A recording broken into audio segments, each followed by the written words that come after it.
right, let's get started heading back to sort of where we left off yesterday.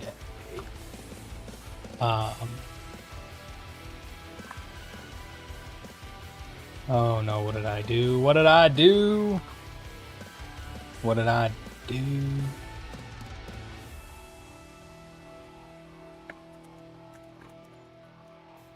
You're gonna see this for a moment.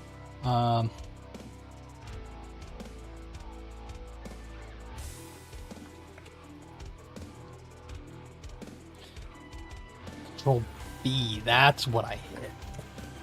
Okay, so we're gonna kind of start off where we were at yesterday. We're going to be continuing on with the plan, and hopefully we actually get into some of the changes. I would like to start with the quests and make sure we get the whole plan set up there. Yesterday it was kind of upsetting. We ended with me accidentally deleting the notes that I was adding, and that was that upset me. I'm not gonna lie, I was not ready for that sort of. It wasn't even a very big thing. I went back and just watched the last 10 minutes of my stream maybe and got my notes back from it, but oh man, was I not having a good time after that. So we're gonna get right into this now. We're gonna go take a look at this plan, continue from right where we left off, right where I fucked up, and we are gonna keep going now. We're gonna get through this plan. We're gonna get on to some of the implementation. That's the goal. I want to get started on quests. I am looking forward to having quests. I'm not actually a big fan of quests, but I'm looking forward to having them. So let's look at this ability tooltip. So basically, the last notes was around the enrage. Player level balancing, XP curve needs to be addressed again. Stat gained on level up. Ability-based damage equations, damage increase based on stats, ability unlock levels per class. Ability tooltips, when hovering an ability icon, show ability name and short description, show current damage before defense reduction, and show cooldown duration and mana cost. Tooltip data sources, the existing Delta player abilities, payload extended with the description. Description-based damage cooldown, MP cost, fields per slot. Client renders on hover using a popover panel near the ability strip. Notes to add ability scaling can also include weapon base damage. Weapons need base damage stat on them. This needs to be used for base auto attack damage as well. Sprites and audio, we're basically going to need to make sure we actually get some audio in at the end of this. So basically, sprites no more generated color squared sprites. We're still going to have those generated in the background, but we're going to make sure that we at least have a placeholder sprite for everything before the end of this phase. Sprites existed for anything that existed at the start of this phase. Generated sprites remain as a fallback for anything added after this phase. Every existing entity type gets a real placeholder sprite. Players, all mob types, all NPCs, all node types, all item types, all ground items, building decor. Animations for all player abilities. Mob attack animations and the QuickTime overlay must use an image animation background rather than a flat dim.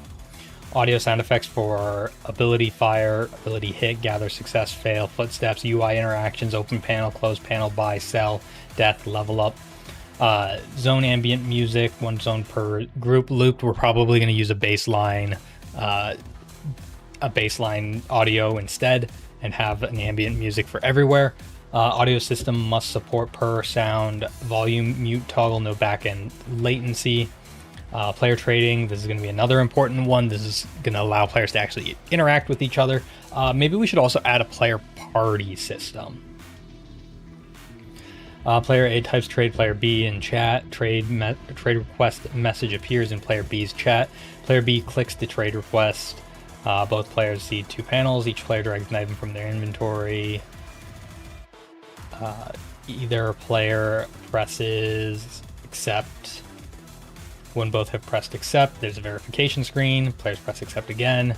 Items and gold are swapped automatically on the server. Notes to add players should be able to request a trade by right-clicking others. Oh, there was notes to add here. Right, I added those before.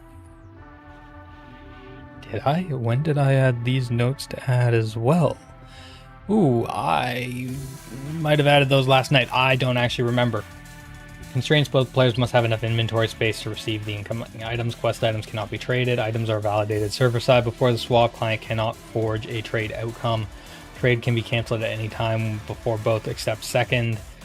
Discord auth and self-hosting.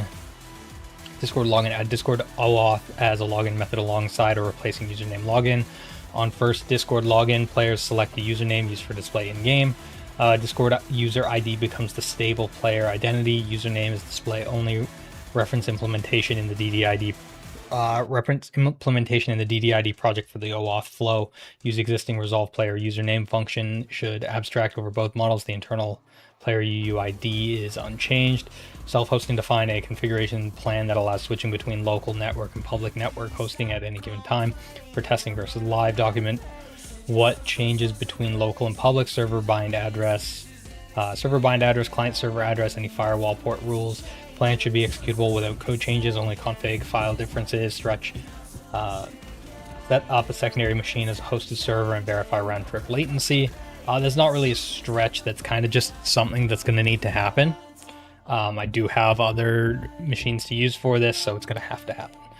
Dependency graph. Bug fixes, quest system rebalancing, trade.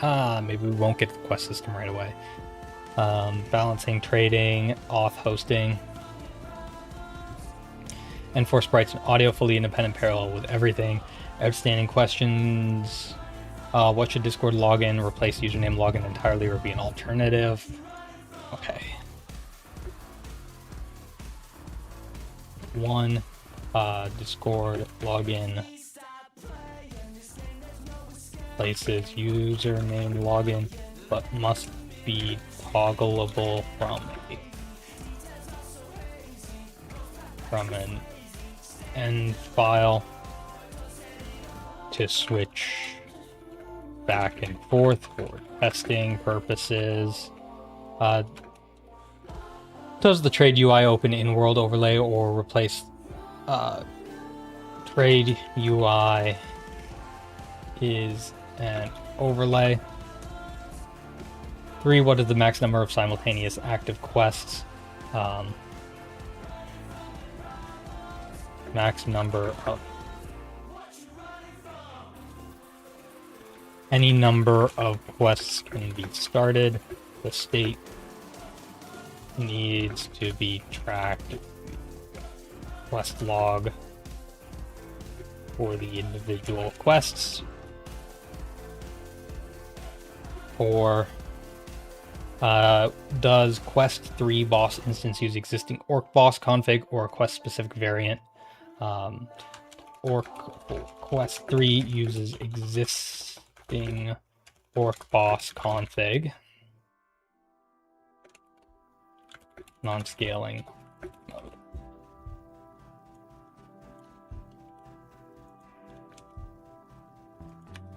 And then our ability unlocks level enforced server side. Player cannot use ability below unlock level. Unlock level need to be enforced server side. Gray out.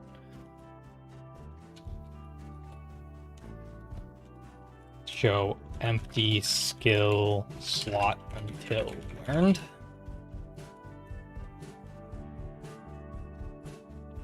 Six, what audio backend, Epic Engine's built-in audio packages or external library? Audio for now needs to be set up to be able to be swapped at any time, the same way that graphics are set to be able to be swapped. And then 7, what does the zoom setting persist between session? Zoom setting persists. 7. Then 8, what is the force north entrance that becomes permanent after quest 3? Step 2, a new zone transition, a walkability change. A new forest entrance is a new zone transition. All right, let's review the notes to add a implementation plan. Propagate the changes across the document. All right. In the meantime, we will open up a couple new terminals. We might as well get the game up and running, hop in and just run around and take a look at how things are going.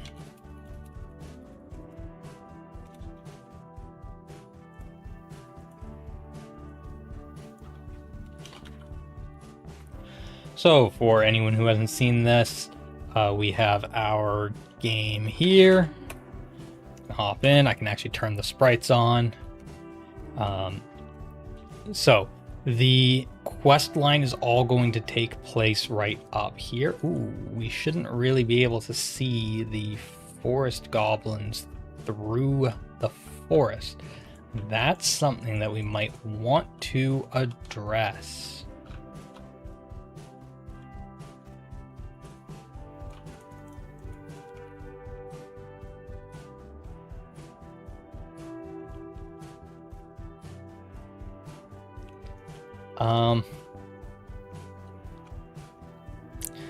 Anyways, this is where the quest line is going to take place. Once the quest line is complete, you'll be able to have a new entrance here to walk through.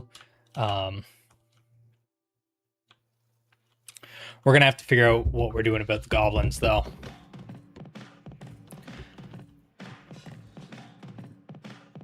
I'm not sure what the best way to do this, because right now the zone isn't actually loaded.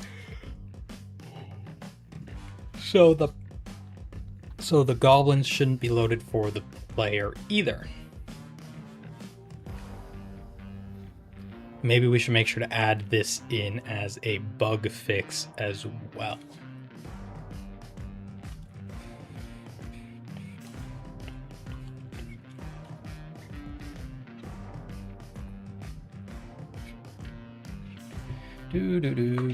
So we'll add that in as something that needs to be fixed.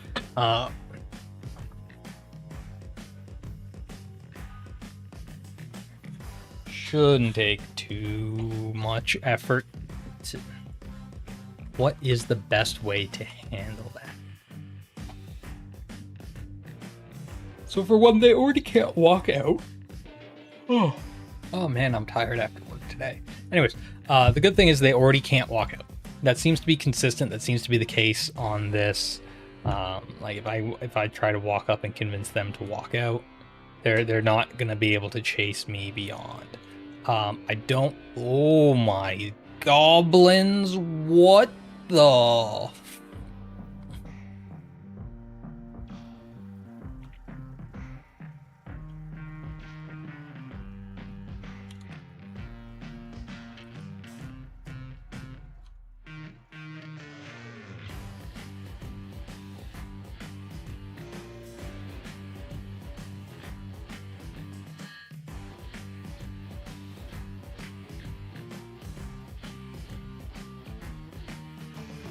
Many of them there are. This is insane, and they can all try to attack you in the village, but the village is supposed to be a very safe area.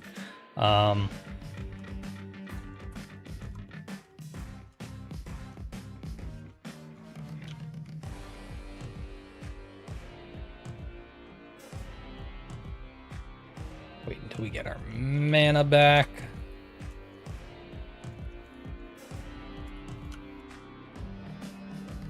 Bam, just knock them all out. Okay, definitely shouldn't be the case though. We don't want to actually be able to access that from there, or at least we don't want them to be able to. Okay, one additional bug that needs to be addressed is the goblins loading in the forest north when the player is in the town. And there is no nearby zone transition. Here we go. Hey, Anastasia, how are you doing today? So we have the goblins that are loading in the forest through in the town when the zone transition is there. These should not be these can't be visible, or these can't be these can't be present for the player until unless the player is in the Zone Forest North, either directly or via the preload, which is not available in town until after the quests. Okay, so that's going to be an important bug to fix, because I don't want players to just be able to walk up and get popped here. At work, someone accidentally ran a SQL dump and wiped out an entire database, so I'm drinking vodka now. Well, that's unfortunate. I take it that means there were no backups or checkpoints or anything of the sort for the SQL database.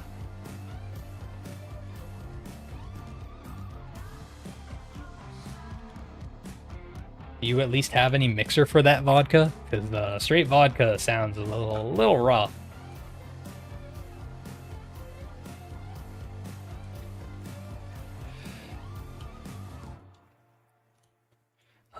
Added to N1 bug fixes. Worth noting, this bug will likely also affect the quest system design. The server needs to know which preload transitions are active for a given player, not just which exist in the zone. That's prerequisite for Quest 3's quest gated entrance to work correctly too, so fixing it in N1 is the right call. This is important. We have a backup, but we have to wait 3 days for the database manager to come back from vacation. Oh, that's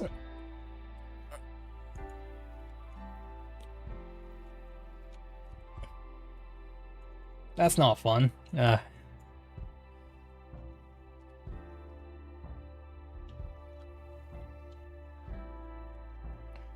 Yeah, that sounds like vodka. Yep. All right, I gotta take a look at what changes were actually made here for these. Character sprite size. I don't know why it decided to actually add a list for that. Doesn't matter though. Projectile reflection stacking. Reflected projectiles currently stacked. Oh, I should probably show the document again. Projectile reflection stacking. Projectile I can't speak. It was a long day of work. Reflected projectiles currently stacked visually, making it impossible to read how many are in flight. All reflected projectiles must be rendered individually and never overlap. Out of range, zone, entity leak. Mobs from the forest. Okay, here's what we were just talking about. Mobs from the forest north are spawned in the client whose player is in the town. Even when no preload transition to the forest north exists at that point, the forest north entrance is quest gated. The server must not broadcast entity spawns for a zone unless the receiving player is either in the zone or in the zone that has an active preload boundary to it. The town to forest north preload must not be active until quest 3 step 2 permanently opens the connection. Why am I writing this in Go? A couple of reasons. One, I learned in university with raw C. I work directly in day-to-day with Python. Go is a very nice in-between for that. Go also has very nice parallelization for it, as well as I really like the syntax for it. So it's currently the second, or the language I know the second best. So I figured I might as well go with Go. Go with Go. Because I've been using it for a whole bunch of other stuff as well. And it's much more performative than Python ever will be. And it's performative enough that it should be able to handle what I need it to. There's no real hard stop. A game written in Python will probably weigh 120 gigabytes. Yeah, well, there are some very, very nice games written in Python. I normally don't just tout other people, but I think their YouTube's like Fluffy Potato or something. I've been watching him for ages. I haven't watched him as much in recent years, but anyways, he makes games in Python using Pygame. He's made a VR voxel shooter in Python as well. So if it works with Python, it's going to work with Go. Player speed on tile materials. Players must move at different speeds depending on the tile type underfoot. Requires a new tile property in the tile config server. Server side speed lookup applied to the movement tile. Yeah, well, a AAA game would never get made in Python because they would get stuck in the approval process.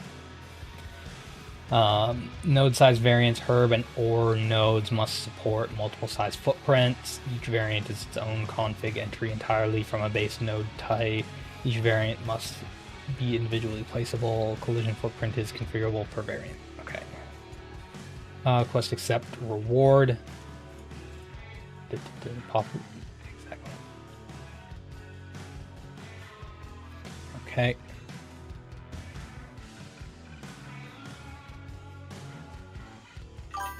It completely skipped all the notes to add.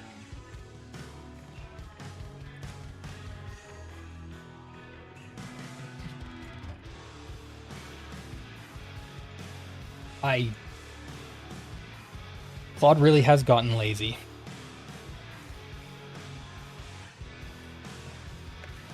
You skipped 5 of the different sections of notes. And I was showing the game again and not the document. Look at this. I added all these notes to add, and I wanted them to be updated in the documents, and so many of them just didn't get addressed. Actually, very few of them got addressed, which is upsetting. Considering what gaming industry looks like these days, I honestly wouldn't be surprised if someone came up with a dumb idea of making a game in Python. I mean, honestly, if they actually made a good game for once, I wouldn't care what they made it in. But they won't make a good game anymore. They'll make what they think consists of a game, even though it's really more like a movie that isn't even well written, and then complain that people don't like it because they didn't actually make a game. Oh, well, I mean, AAA doesn't do optimizations anymore. Every single game releases, and it's like 100 gigabytes. At least. And then Call of Duty's like 300. And I'm pretty sure half the reason for that is that they just don't do optimizations. They leave everything in the default render based on whatever Unity, or usually Unity engine they're using. Unreal Engine, I guess, is actually more common. It just really does seem like they don't do any optimizations, let alone file size optimizations.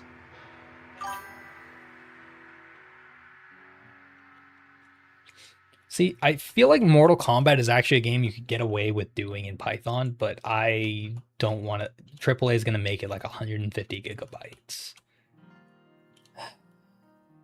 Yeah, they're going to make it like 150 gigabytes, and their selling point is going to be, look, every hair on their head is its own unique object that has its own entire galaxy rendered for it, so that we can actually render each 100,000 hairs individually on both of the players. And it's going to like it's going to be something that has nothing to do with the gameplay, nothing to do with the actual game, and they're just going to want to tout how amazing the feat that's irrelevant to the game is. Okay, all 5 sections integrated with their inline notes removed. Okay, now I get to go look at this again.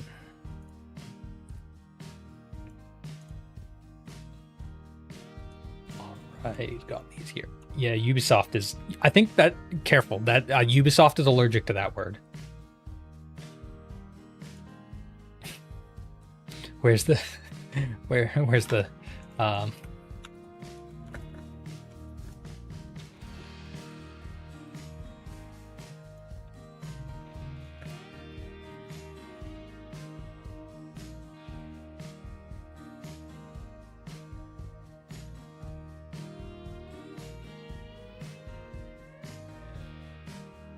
here we go. I'm just gonna do this real quick. I'm sure this is totally relevant right now.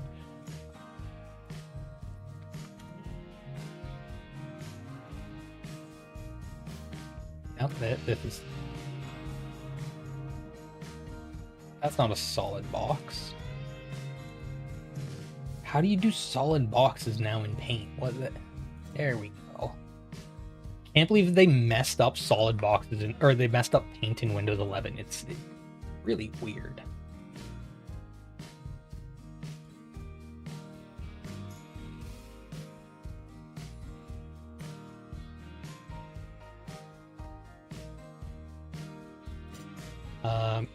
Here we go.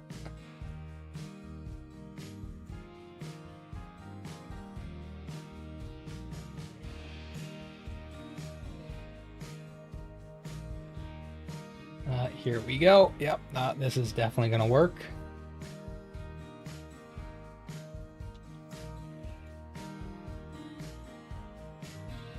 Where's text now?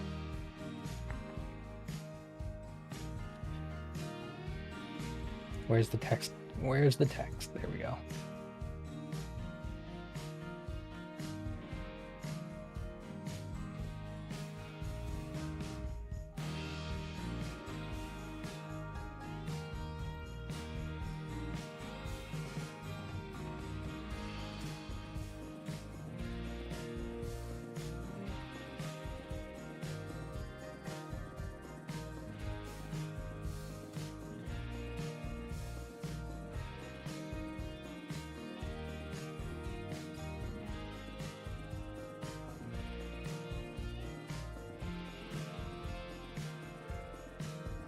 There we go. I think this about sums it up. I just need to stick a...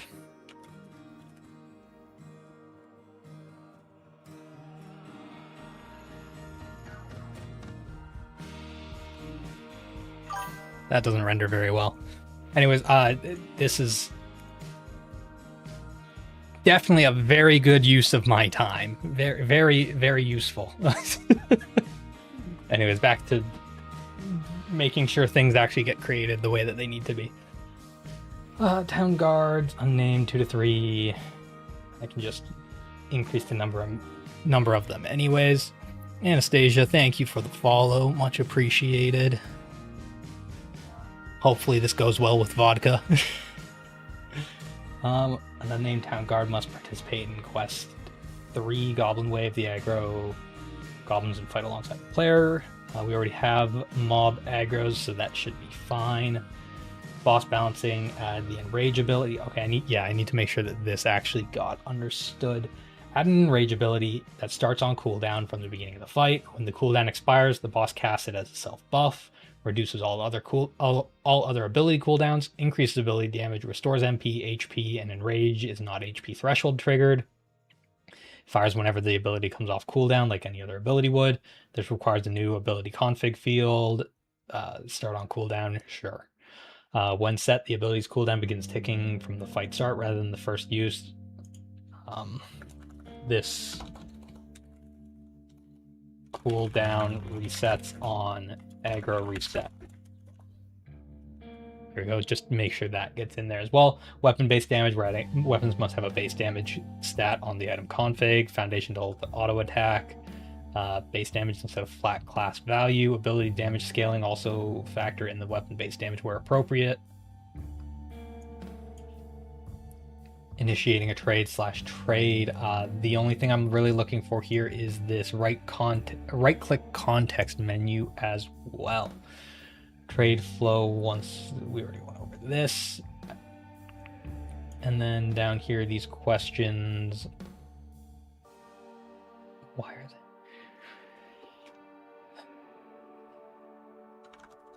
they? Okay. Include the answers to the outstanding questions across the document where they apply, rather than just answering them. And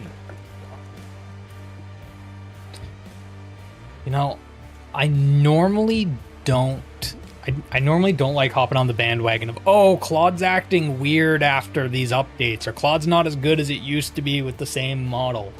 But I don't know what they've done lately, but Claude is definitely more lazy than it was before. Normally I would write Like every other time that I've written these notes to add and we've done documentation phases, the notes to add cause like the entire page to be modified, not just these tiny little spots, and it never skipped them. And I have close to 60 days of streams to prove this.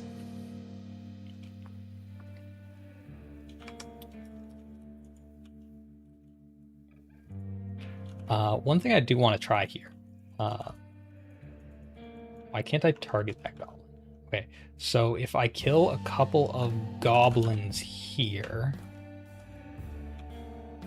and then I run all the way over to them, do I see their loot on the ground?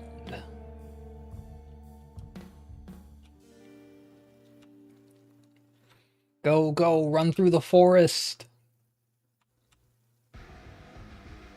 Do I have HP potions? I have one.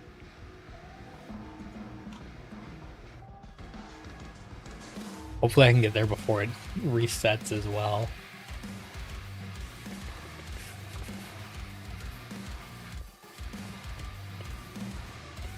Dude.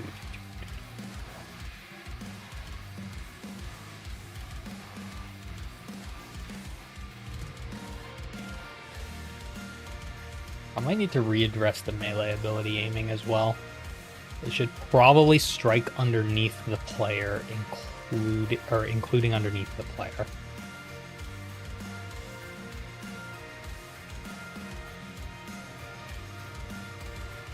That's a deer, not a wolf. Okay, that's fine. Uh-oh. Okay, the zones are not loading properly either. This is definitely due to some of the render changes that I made when we were doing map fixes.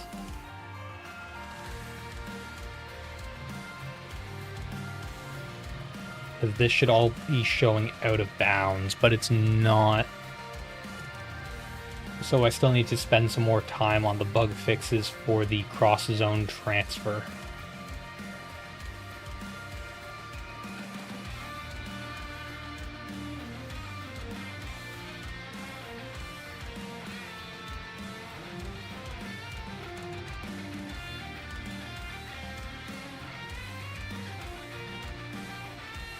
Okay, we've almost made it there.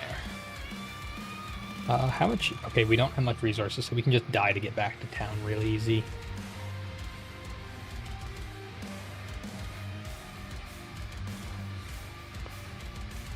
Okay, I do not see... Oh, no. I do not see any loot on the ground.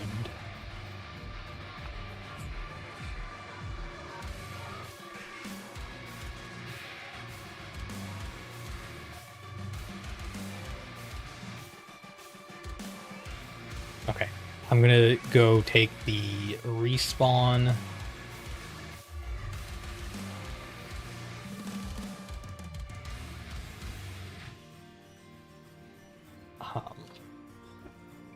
There's another bug that needs to be added to the bug, the required bug fixes. Currently, zone transfers are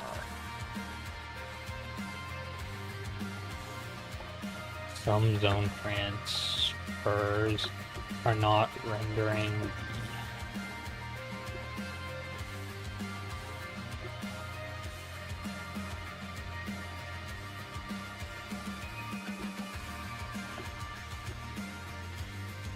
the screenshot there.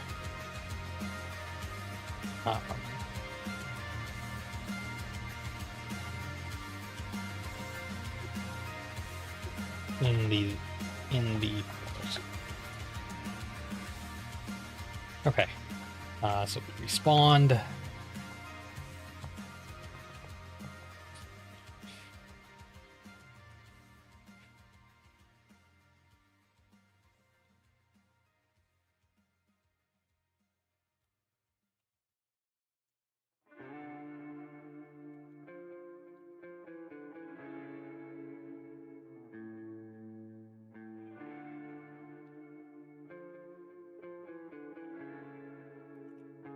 I don't think this is a visual. I think the wire is not sending correctly for some of the configured zone transitions. Okay, we'll get this added into. These are all still here. What is...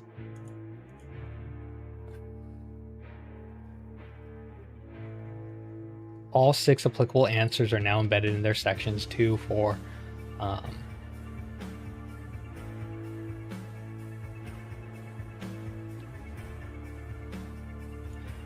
Let's see if we can find any of these embedded in here, because I think that they're completely capping on that. Oh, no, it is there. Okay. Okay.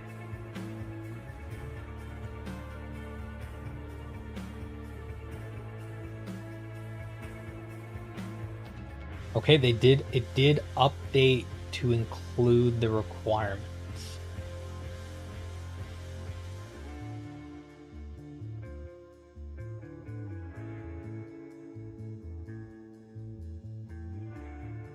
No ibit engine audio imports outside of implementation packages. This keeps the backend swappable without touching the call sites, which is correct.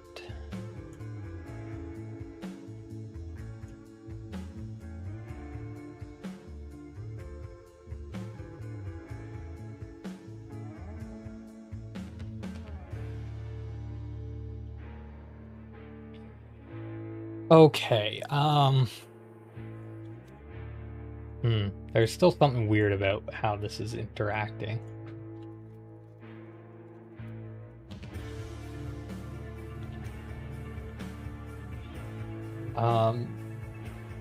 Implementation plan for fifth phase now includes expected features. Okay,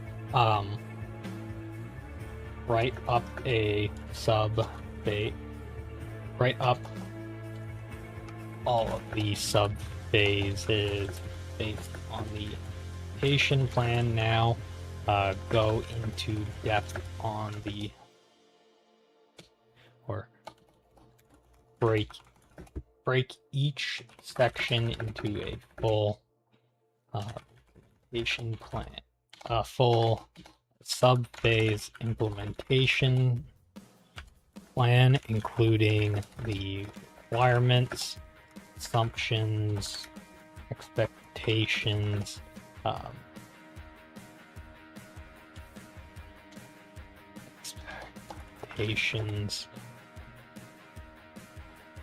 testing scenarios, etc.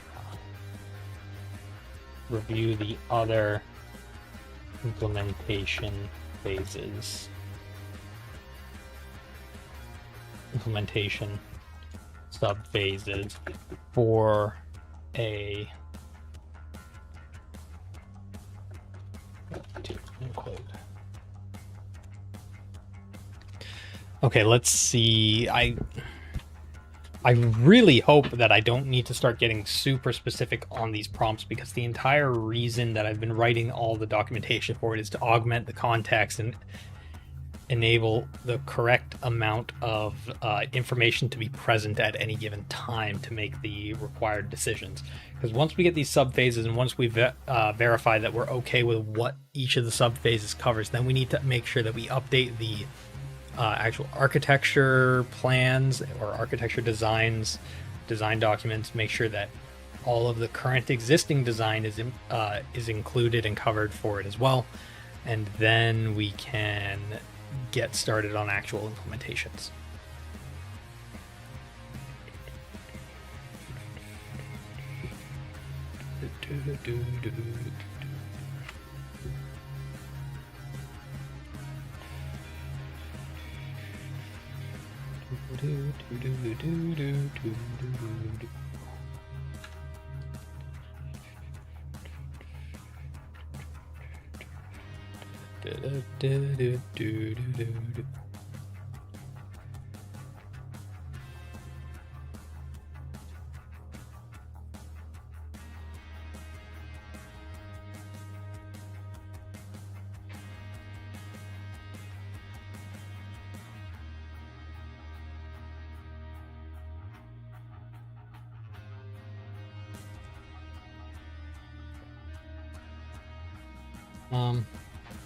Actually, I should... Man... Hatchet map editor. There we go. I'm going to pull up the map editor now. And we can take a look at where these individual zones were breaking.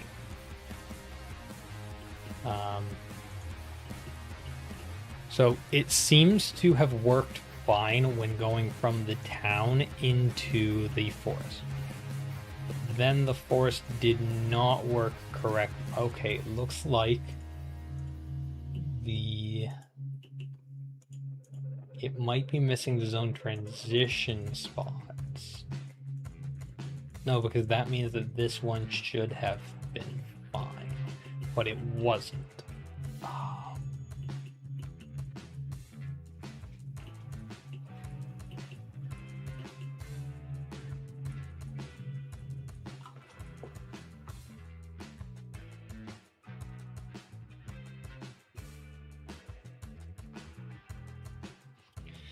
But yeah, by the time we get through this phase and get this completed, we will have conditional rendering for individual players, so that we can have everything won't be instanced, but different players will have access to different things, which will allow for players to see others taking interesting shortcuts.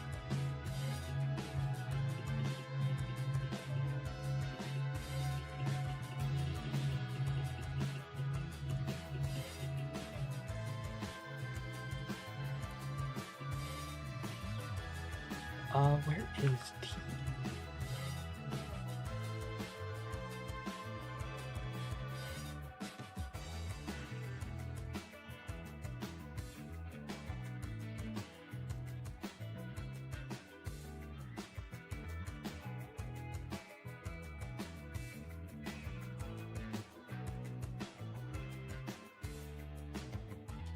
I can't change that. What if I swap over to here and I do the out of bounds?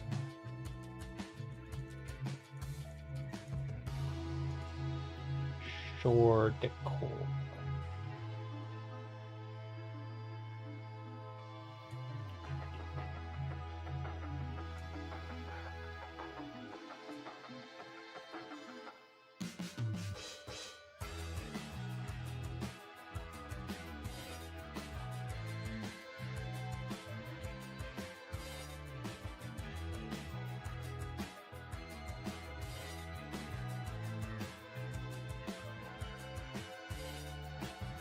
Yeah, I need to be able to resize these.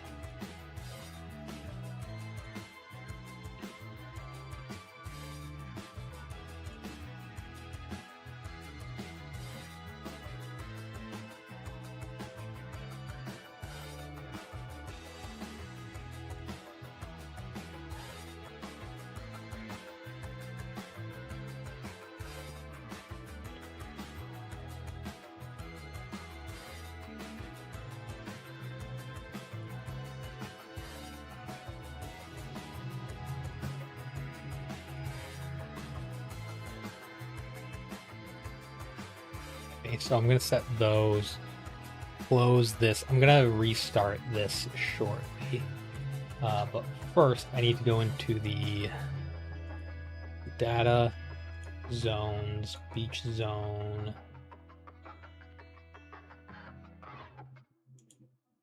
Maybe it's in the group beach.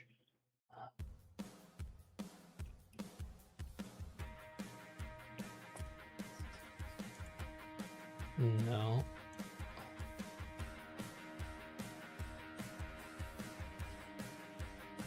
Out of bounds, tile set, forest decor. Okay, so if I relaunch the server and the game now, there's one thing I want to go take a look at. Oh, hey, that's a free band. Let's go.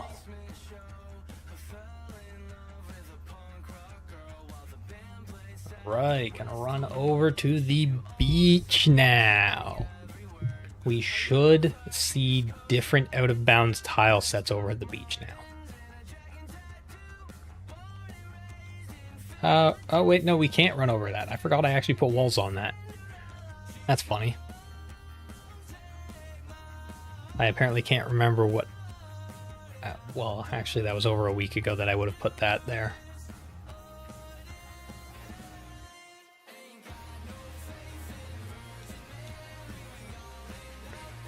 Okay, and I've really got to get these floor speeds in, or just give myself some boots of super fast.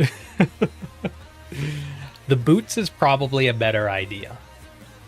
But we are going to be doing both. Okay, so we've made it to the beach.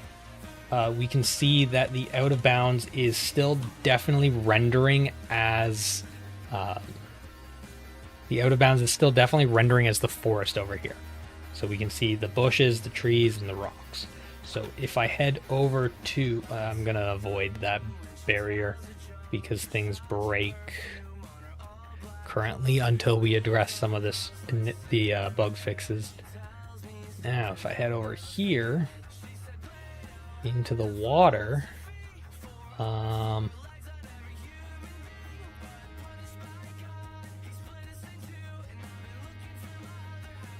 it looks like it's still forest, which is not what we want. So if I go back into the data, take a look at the zone, not zones, decor. What is shore decor? Decor rock large, decor tree large.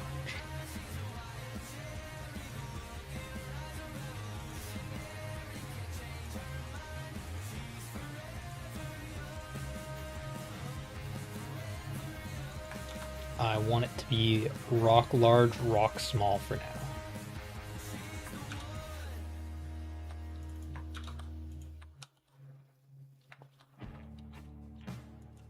So that's definitely not the case because I also see stumps and stones.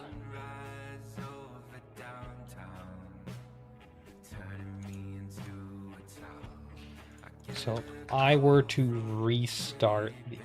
Actually, first let me look in here. Out of bounds tile set regions. Shore decor, shore decor, shore decor.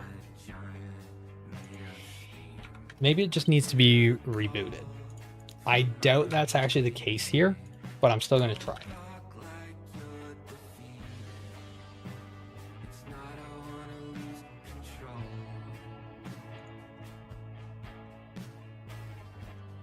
Alright. Moment of truth, I'm going to turn the sprites back. Hey, whoa, what are you doing? What are you doing? Okay, I'm going to turn the sprites back on in a moment. And it's still definitely not the case.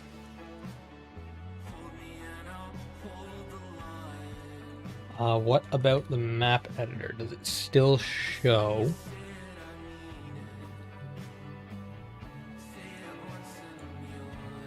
Does it still show this? Yes, it does.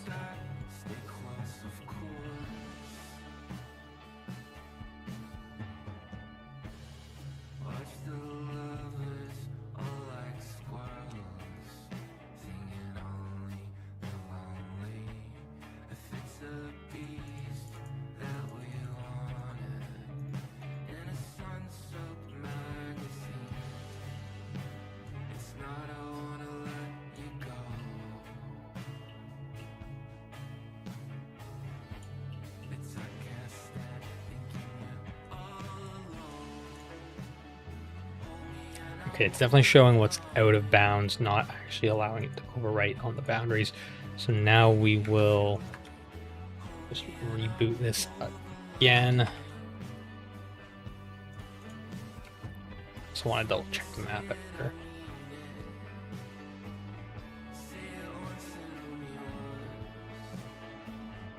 Oh, it keeps making it smaller.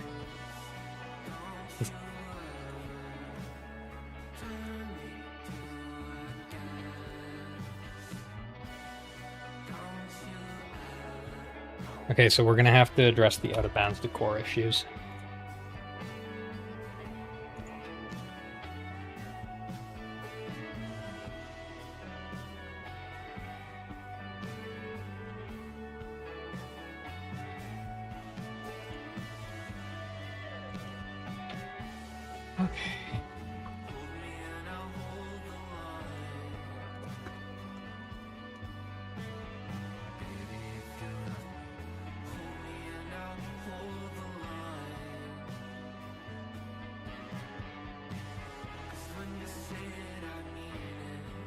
Where is...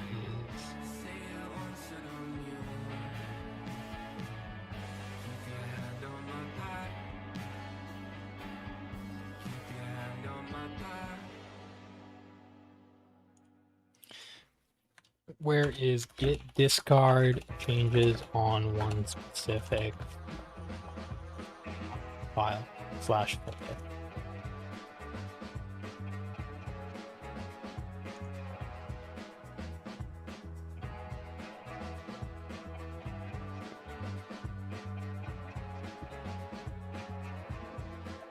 Zones.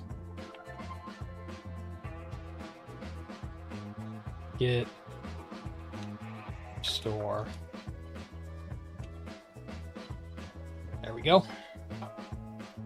Not how I usually use restore, but I will take it. All right, so let's go back and take a look at the documentation now.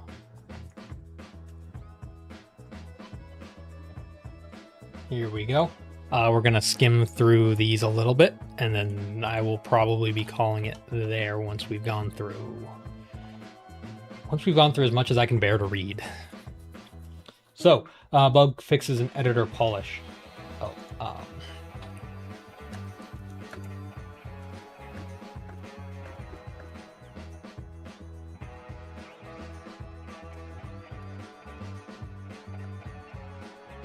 this needs to be added.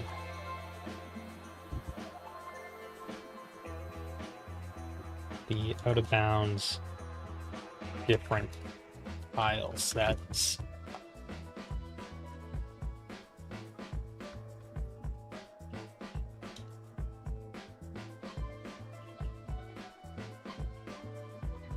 Are not applying over the default.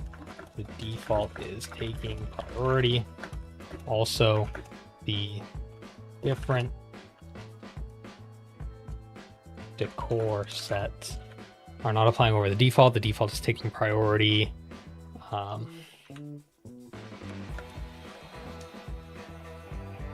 screenshot shows forest where ocean was defined. Also, the different tile set location keeps defaulting to only out of the map part, which means it cannot be applied onto the player set out of bounds areas. Needs to be able to set over these. In addition, these specified out of bounds areas need to be selectable and resizable.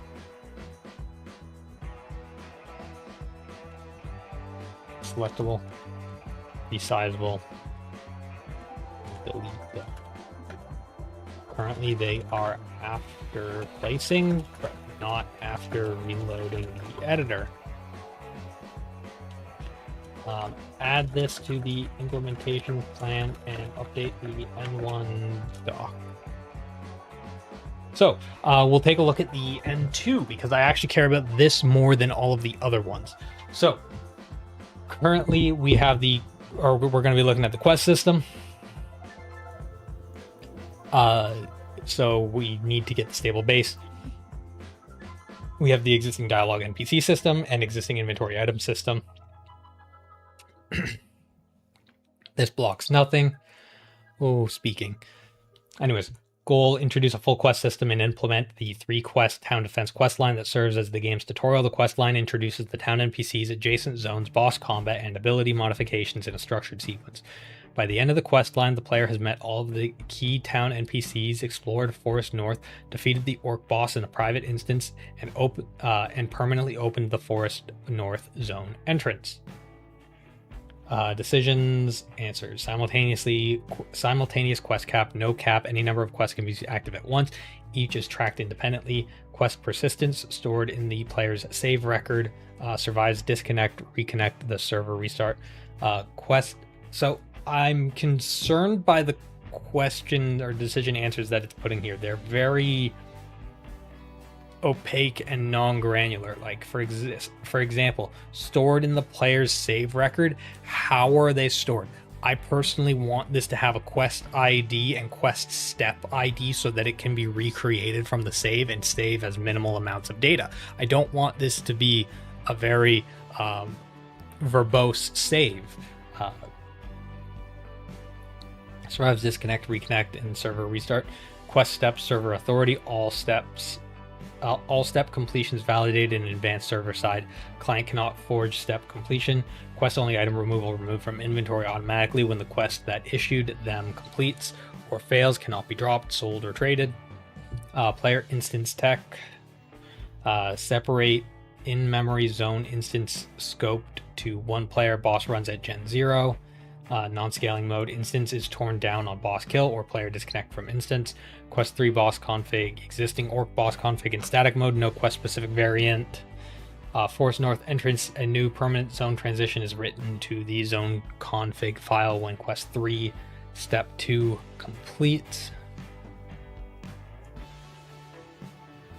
No.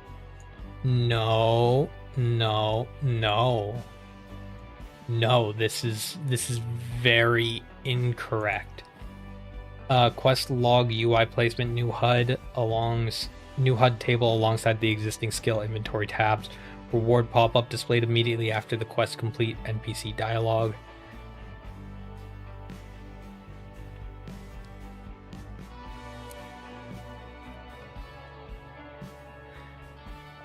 Merged onto the existing resize section. This fix must also re-register loaded regions in order to enter interactive editor states so they're scalable, resizable. Okay. Quest UI placement, new HUD alongside the existing skill inventory tab. Reward pop-up displayed immediately after the quest complete. NPC dialogue closes. Players must dismiss it before returning to the world. Quest NPC visibility controlled by a visible after quest step field on the NPC config server evaluate. Notes to add. Quest saving must be optimized.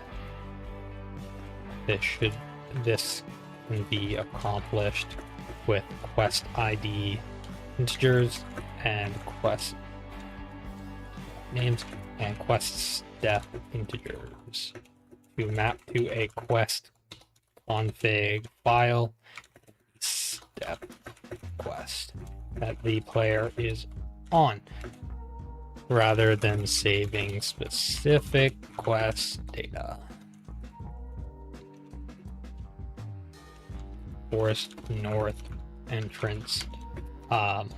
This is a per player mutation of the of what is available to them. It must not take effect immediately for all players.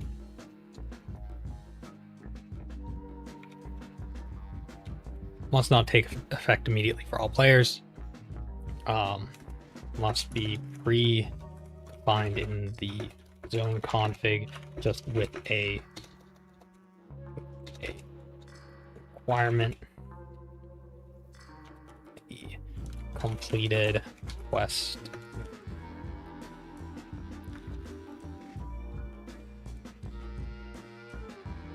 requirement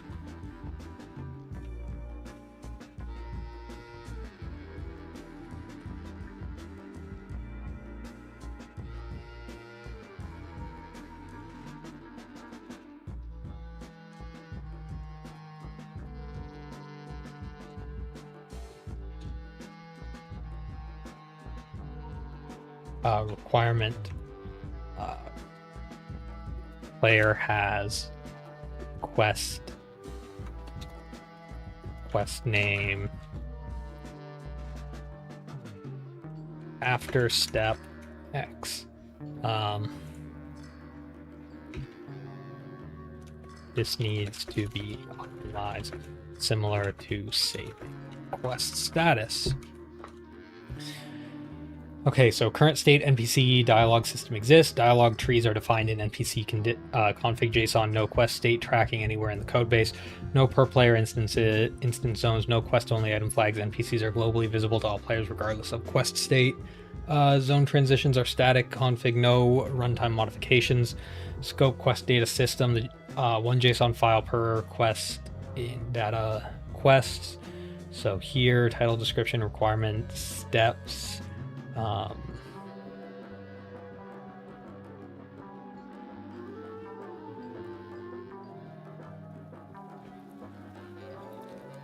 What are these steps? These are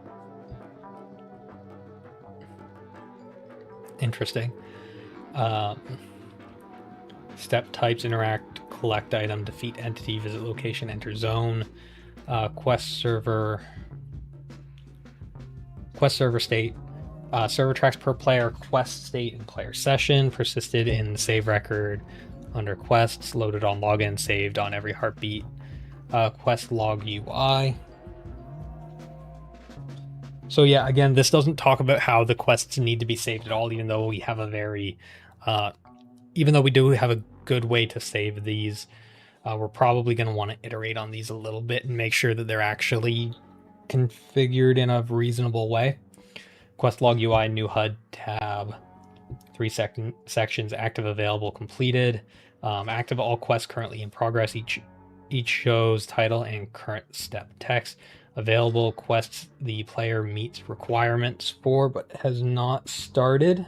Oh, my eye. Each shows title plus brief description. Click to open NPC hint, who to talk to. Completed all finished quests, title only. No cap on simultaneous active quests. Let's add available quests must show the quests. Let's add must have an unavail section of quests. Or actually, available should be all, and needs to show quests which the player does not meet the requirement for, and give the player the list of the requirements on the quest. They click it. Quest only items, new Boolean field for quest only true. On item config, items with this flag cannot be dropped, cannot be sold to NPCs, cannot be placed in a trade offer, are removed from inventory automatically when the granting quest completes or fails.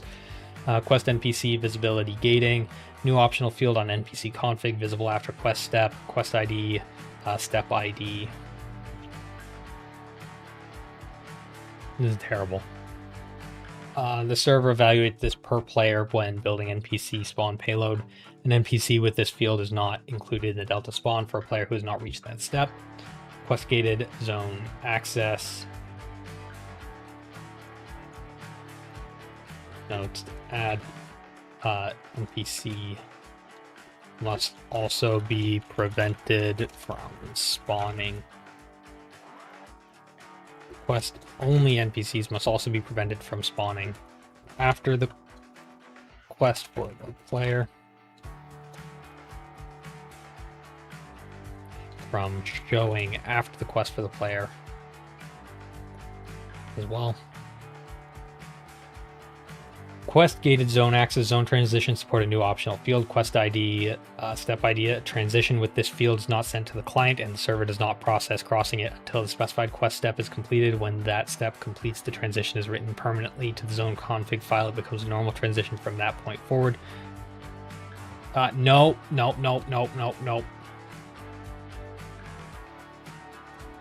Notes add. No. The first notes to add about per player and non-modified, and being written in the config already, but only active for the individual player after the quest step. Player instances per player zone instances is a temporary in-memory copy of the existing zone's config. Quest 3 instances created when the player interacts with the area NPC trigger. Only the questing player is admitted. The instance is not joinable by others. Boss runs in a static mode. Gen 0, no learning pipeline, no defeat count, increment, orc head quest item drop on boss kill. Normal loot table does not drop. Instance is torn down when the boss is defeated. The player disconnects from the instance and a configurable timeout elapses.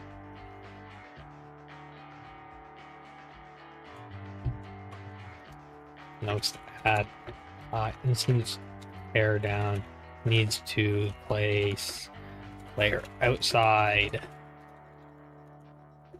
the regular entrance, i.e., if they defeat the orc, they need to pick up the item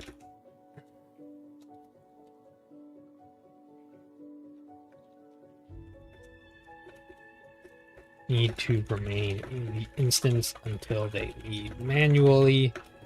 They need to be able to pick up the item. If they don't, or refightable again.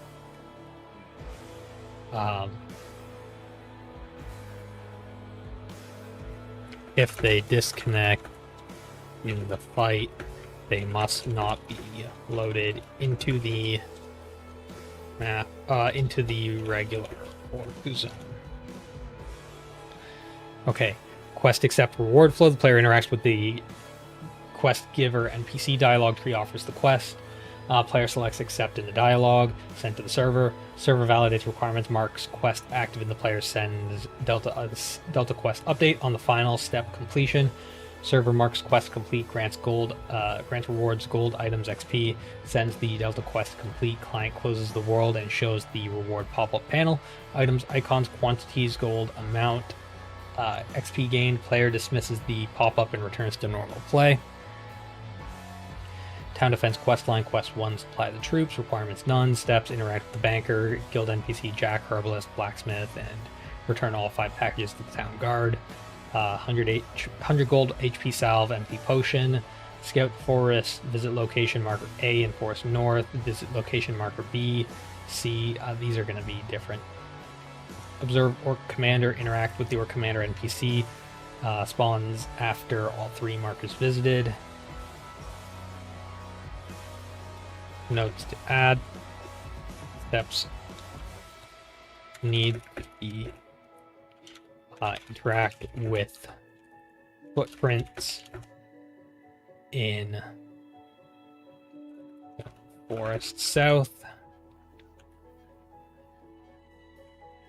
Spec 3 separate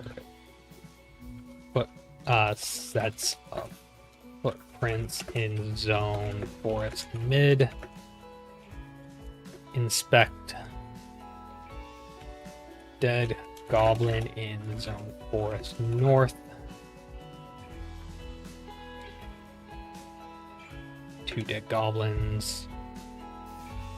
Inspect 1 dead goblin in zone forest north. Inspect 1 dead, not wolf, but the lurker.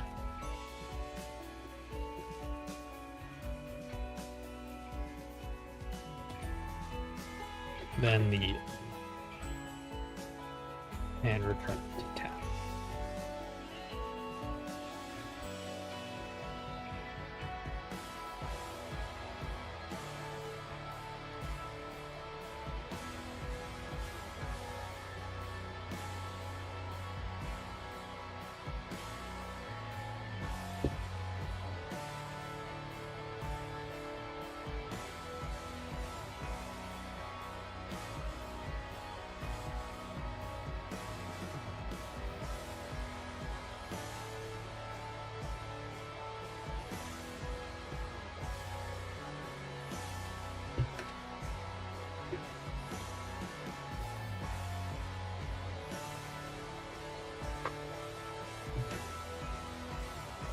Uh,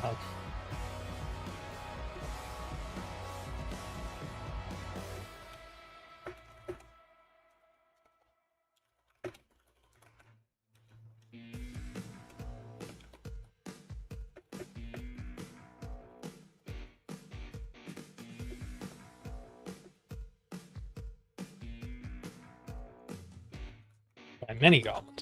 There we go. That's how I want the second quest to actually go. Then quest 3 town defense, interact with the 3 armament placement targets. 6 armament placement targets around the forest north. World interaction points, not crafting. Defeat the goblin waves that enter through the entrance.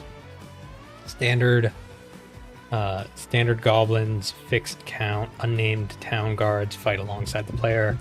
As opposing faction of goblins on wave complete, new permanent zone transition is written to the zone config for the forest or for the town forest north connection. Follow the orc commander to the boss arena entrance. NPC with quest gated visibility leads the player. Notes to add. Rather than follow, it needs to be chases the orc commander. Enter the player instance at the arena entrance trigger. Defeat the orc boss. Collect orc head. Return to the named town guard with the orc head in inventory.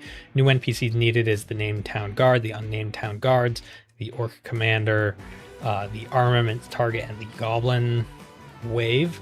Wire actions: accept quest, abandon quest, quest update, quest complete. Looks like that. Players can not abandon quests. They just remain in quest log started.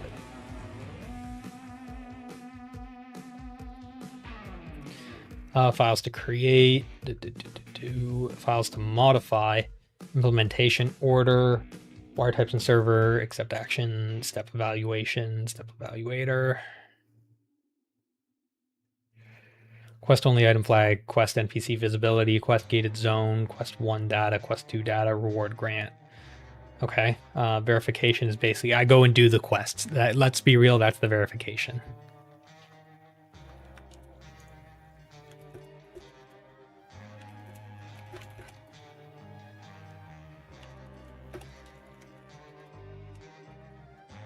Okay, anyways, I am actually going to end this here. It's a bit of a short day, but I'm very tired. So, if anyone's lurking around and you want to see how the game continues to evolve, feel free to drop a follow. I'm pretty much working on this every single day, and it's going to be a very long project, so feel free to tune in whenever to see how we're doing and where we're at.